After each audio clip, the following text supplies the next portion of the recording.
I have always believed there is a kind of ledger in the human soul. Every cruelty, every smirk thrown like a stone, every deliberate silence when a voice should have been raised, all of it is tallied. We walk around thinking no one is keeping score. But the truth is, the weakest among us are the record keepers. They remember it all. They carry it in their blood until one day, that blood begins to boil. Carrie was never a monster. Monsters are born with teeth. She was something far more dangerous, a quiet, unremarkable girl who learned that people could bruise you without touching you, that the most devastating violence is done in whispers and sidelong glances, in the deliberate refusal to acknowledge your humanity. The world trained her to endure, to bend, to hide in her own shadow, and then the world seemed shocked when she learned how to burn. I stood in that gymnasium the night the ledger came due. The air was heavy with that smell, sweat, perfume, and the faint electric scent of the stage lights. Laughter carries strangely in a big room. It bounces, multiplies, turns sharper. One laugh became 10. 10 became a chorus. And she stood there under that crown, shoulders too small for the weight of all that mockery. The bucket tilted. Time slowed. And I swear, for a heartbeat, I saw in her eyes not rage, but recognition. This was the moment life had promised her all along. You don't push a person into the dirt 1,000 times without planting something there. It grows in the dark, fed by shame, watered by fear, nurtured by the contempt of those who think they'll never have to answer for it. And when it blooms, it's not a flower, it's fire. Fear is an old currency in small towns. It's passed from parent to child, neighbor to neighbor, the way others pass down heirlooms. You learn who to fear and who to laugh at. You learn the rules of the social food chain, and you learn them young. Carrie was taught her place before she could read. Her mother taught her one brand of fear, the fear of sin, of hellfire, of God's endless watching. The schoolyard taught her another, the fear of exposure, of being seen for what she was. Different, fragile, unprotected. And between those two teachers, she became fluent in the language of submission. But there's something those who rule by fear always forget. Fear doesn't stay fear forever. It ferments. It becomes something with teeth, something that knows your name. On that night, when the laughter turned to screams, we all learned what happens when the ferment spills over. Morality is a comfortable word when you're the one untouched. We love to talk about right and wrong in the abstract, as if ethics are polished stones we can hold in our hands and turn over in the sunlight. But morality under pressure, morality under humiliation, that's where the human mask slips. I saw people who had mocked her try to run, not because they regretted what they'd done, but because they finally understood the cost. It was never compassion they lacked. It was imagination. They could not imagine that the girl they tormented might one day be strong enough to reach back. It is an old truth that the weak, when pushed to the limit, are capable of a savagery the strong cannot fathom. Because for the weak, the fight is never just about the moment. It's about every moment that came before. It's about every insult, every bruise, every day of being told to take it quietly. The explosion is not a single spark. It's a lifetime of matches, finally struck. The irony is that Carrie never wanted to rule, never wanted revenge for revenge's sake. What she wanted was so small it's almost laughable now. A little kindness, a little safety, a place to stand without being shoved. But small mercies are the hardest to get from those who enjoy their power. They fear that mercy is contagious, that if you give it once, you'll be expected to give it again. So they choose contempt instead. And contempt, my God, is the most flammable substance I've ever known. There's a cruelty to laughter in the wrong place that is unlike any other violence. A punch wounds the body, But a laugh at your expense wounds the story you tell yourself about who you are.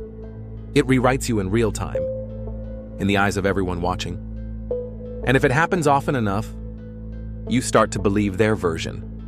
That's the most dangerous part, because the moment you reject their version, the moment you say no, I'm not that, all the pressure that's been building comes with it. That's when the reckoning begins. What happened that night wasn't magic, even if it looked like it. It was the oldest law of nature, cause and effect. You corner an animal, and you'll get claws. You corner a human being, and you might just get something worse. The air in the gym turned heavy. The lights flickered. The exits seemed to draw away from us like a bad dream. Some of us ran, some of us froze. And one of us, the smallest, the quietest, decided she was done keeping the ledger. I will tell you something most won't admit. In those first seconds, before the horror fully unfolded, there was a strange sense of justice in the air. Not justice as in fairness, but justice as in inevitability. We had all been warned, in 1,000 unspoken ways, that this was coming. We had all seen the signs, the quiet crying in the locker room, the strange bruises, the stifled voice. We saw, and we did nothing. That's the kind of inaction that accrues interest. And when the debt comes due, it's never just the guilty who pay. When I think back on Carrie now, I don't think of the fire or the screams or the ruin. I think of the moment just before, when she stood under the lights with her hair wet and her eyes wide, and you could almost see the weight of every day she'd ever lived pressing down on her shoulders. And I wonder how many people are out there right now, standing in that same moment, seconds away from deciding that they've had enough. Fear is not a sudden guest. It doesn't burst in through the door, demanding to be noticed. It seeps in like damp through the floorboards, unnoticed until everything smells of rot. That gym, that night, had been filling with fear long before anyone screamed. It was in the nervous laughter, the restless glances, the way people kept checking to see who else was watching. We were all actors in a cruel little play, pretending not to know the ending. But some part of us did. I have studied enough of human nature to know this. Cruelty is rarely spontaneous. It's cultivated. It's a crop we plant in the fertile soil of insecurity and water with group approval. One girl starts the joke. Another adds to it. And soon everyone is laughing because it's easier than asking why we're laughing. That's the lie we tell ourselves, that it's harmless. But nothing about humiliation is harmless. It's an acid that eats away the self until only the shell is left. And then we wonder why someone breaks. Carrie had been dissolving for years, piece by piece, each day taking some fragment of her away until there was more absence than presence. What no one expected, what no one ever expects, is that absence can be filled with something volatile. She filled hers with every image burned into her mind. The slammed locker doors, the whispered prayers from her mother's lips, the sneers in the hallway. They weren't just memories, they were coals, and they stayed hot. When she looked out at us after the blood fell, she didn't see individuals. She saw a single body, the body of the mob. In crime psychology, there's a truth people like to overlook. The mob is faceless. But when it bleeds from everyone. The rage that consumed her wasn't personal in the way people like to believe revenge is. It was total. It was the fury of someone who had been treated as less than human, deciding she no longer owed humanity any loyalty. Morality buckles under the weight of prolonged shame. And shame, real shame, is not about what you've done, but about who you are told you are. You can't wash it away. You can't atone for it if you didn't create it. And if you live in it long enough, you start to see the world not in terms of right and wrong, but in terms of predator and prey. The tragedy of Carrie's story isn't that she became a predator. It's that the people who made her one still thought of themselves as the good ones. This is the part of the night that never leaves me. Not the destruction, Not the panic, but the silence that came first. After the laughter choked off, there was this single moment when no one moved. We were frozen in the realization that something irreversible had just been set into motion. You could feel it. The air changed. The light seemed harsher, and there was an edge to the silence, like the second before glass shatters. That's the point where you understand you can't undo what you've done, that the balance has tipped. We like to think that consequences arrive in neat packages, in legal terms, in measured punishments. But the truth is, the most devastating consequences arrive without warning and without fairness. They don't care if you've learned your lesson. They don't care if you're sorry. They just collect the debt. And when they collect, they take more than what was owed. In the aftermath, I would hear people say it was madness, that she snapped, that no one could have predicted it. But those of us who were paying attention knew better. Madness is sudden. This was a slow, methodical turning of the wheel. Years of mockery, isolation, and religious terror had wound her tight. And all it took was one final twist. The mistake was thinking the twist had to be big. It didn't. Just a bucket tipping over. That's what I keep coming back to. How small the trigger was compared to the scale of the outcome. It's the lesson no one wants to face. Because it means every small cruelty could be the one that tips someone over the edge. It means we all walk through a minefield of hearts and minds every day, never knowing which ones are ready to explode. And because that truth is terrifying, we choose to forget it. Until we can't. If you strip away the supernatural, Carrie's wrath is the most human story there is. You corner someone, you strip them of dignity, and eventually they'll come for you. Not because they want to, but because the part of them that could forgive you has been starved to death. That night wasn't about telekinesis. It was about inevitability. And here's the condemnation buried in all of it. We created the conditions, and then we acted shocked when they bore fruit. We like to think of ourselves as witnesses, but we were participants. Every giggle in the hallway, every turned head when she was pushed, every muttered, "Not my problem," was a vote in favor of the ending we got. We told her, in 1,000 little ways, "You're not one of us." And she believed us. There is a price to pay for mocking the weak. Sometimes you pay it in guilt. Sometimes you pay it in blood. And sometimes, if the ledger is full enough, you pay it in the collapse of everything you thought was safe. That night, we all paid. Some with our lives, some with our sanity. I paid with the knowledge that I had been given 100 chances to be decent and had chosen comfort over courage every single time. And the worst part, I can't even say I didn't know better. It's been years since that night, yet the air still feels heavy when I think of it.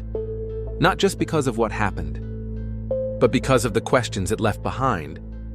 People like to believe that when horror is over, it leaves you. That once the fire burns out, you're free to breathe again. But some fires burn inward, into the bone, into the marrow of how you see yourself. They don't leave scars, they become part of your blood. And that's what she left us with. Not ruins we could rebuild, but an infection of the soul. I sometimes wonder if Carrie ever thought, in those last moments, about mercy. Not the mercy she'd been denied, that was gone long before, but the mercy she might still give. The chance to stop, to let the fear of her be enough. But the thing about mercy is that it requires you to believe the people you're sparing could change. And when your life has been a laboratory proving they cannot, mercy is just another way of lying to yourself. That's the most dangerous kind of crime. The one that comes not from impulse, but from principle. Carrie's vengeance wasn't a tantrum. It was a sentence handed down after years of trial, with every witness and piece of evidence burned into her mind.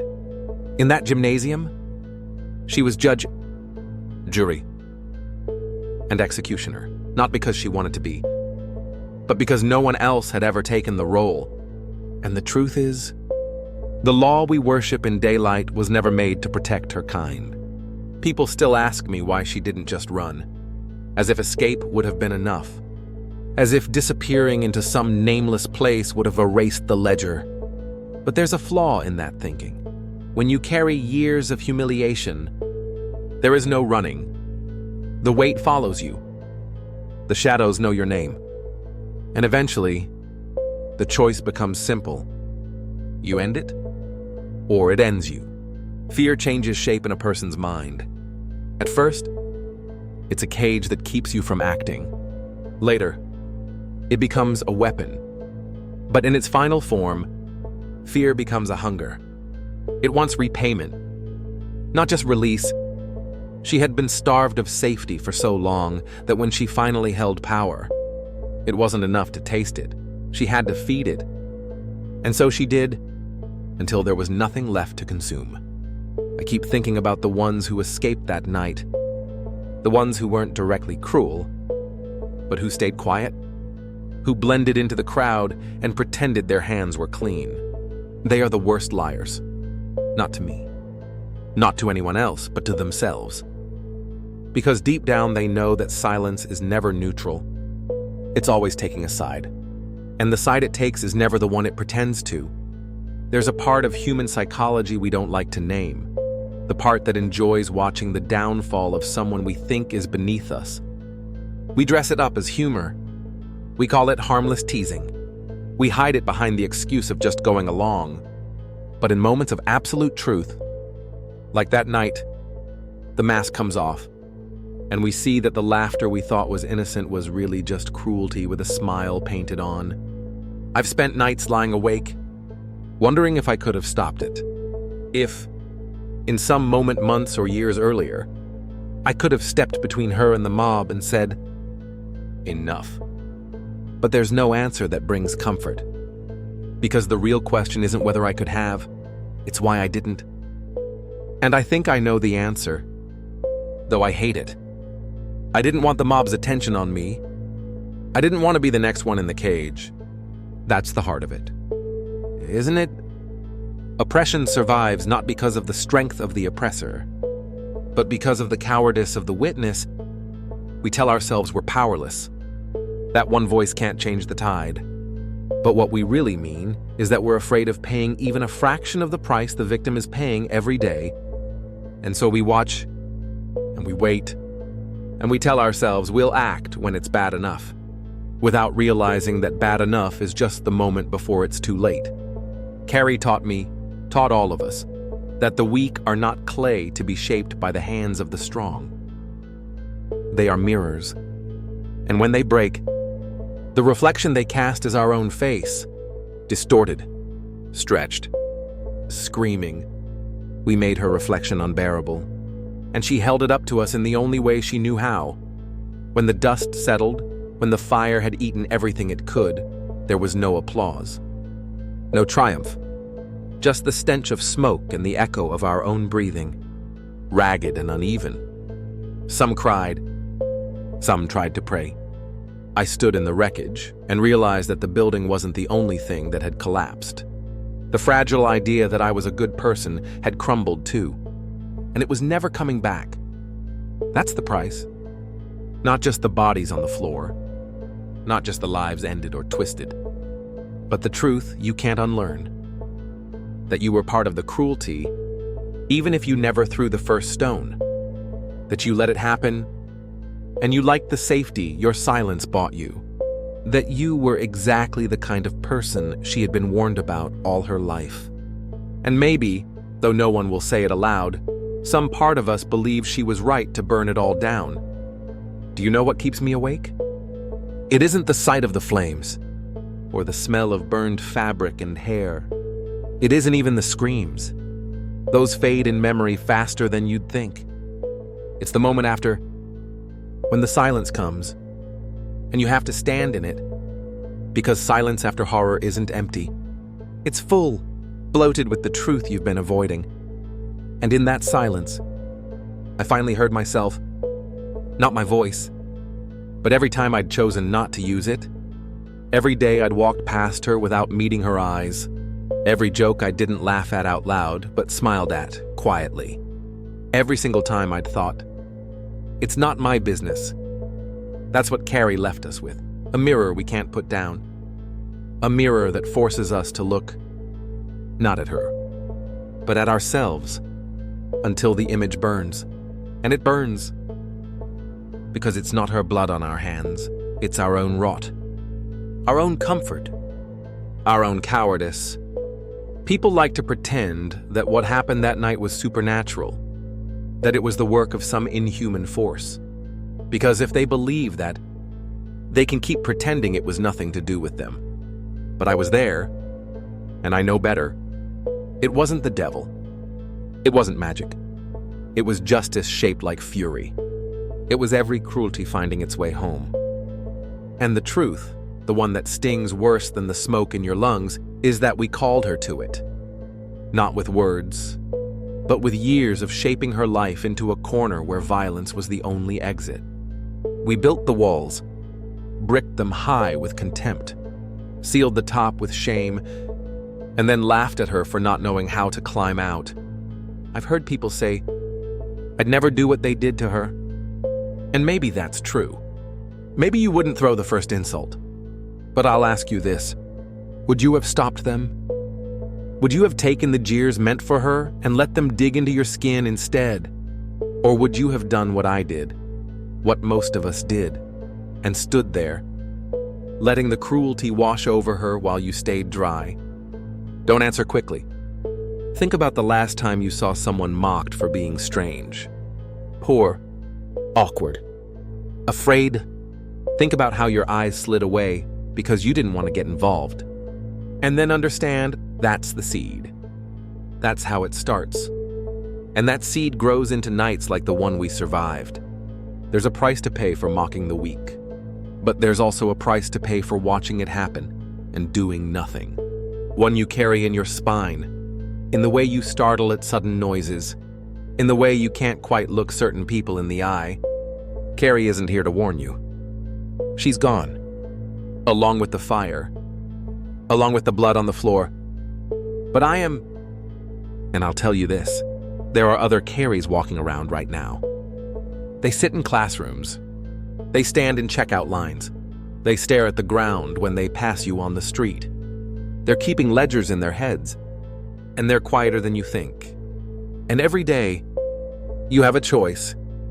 You can add to that ledger, feed it with your contempt, your laughter, your safe silence. Or you can break the chain before it wraps around your own throat. But don't think for a second that ledger stays empty forever.